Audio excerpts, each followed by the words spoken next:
মালয়েশিয়ার Cameron হাইল্যান্ডসে immigration বিভাগের সাঁড়াশি অভিযানে ৪৬৮ জন বিদেশি শ্রমিককে গ্রেপ্তার করা হয়েছে, যার মধ্যে ১৭৪ জন বাংলাদেশি। বৃহস্পতিবার ২০ নভেম্বর পরিচালিত এই মেগা অপারেশনে বৈধ পরিচয়পত্র না থাকা, ভিসার মেয়াদোত্তীর্ণ অবস্থান এবং জাল পারমিট ব্যবহারের অভিযোগে তাদের গ্রেপ্তার করা হয়। গ্রেপ্তার হওয়াদের মধ্যে সবচেয়ে বেশি মিয়ানমারের ১৭৫ জন, এরপর বাংলাদেশি ১৭৪ জন। এছাড়া ইন্দোনেশিয়ার ৬৭ জন, নেপালের ২০ জন সহ অন্যান্য দেশের নাগরিকও রয়েছে।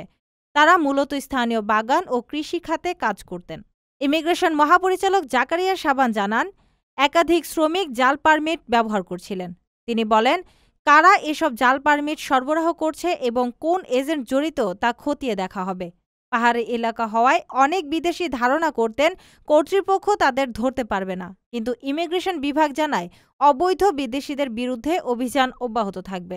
অভিযান চলাকালে অনেকে পালানোর চেষ্টা করলে কয়েকজন আহত হন।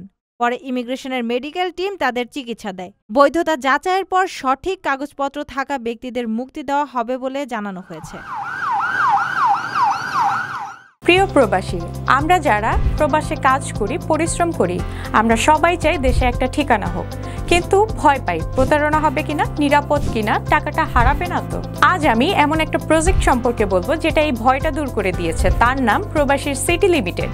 প্রবাসীর সিটি বাংলাদেশের প্রথম স্মার্ট শেয়ার ভিত্তিক রিয়েল এস্টেট প্রজেক্ট।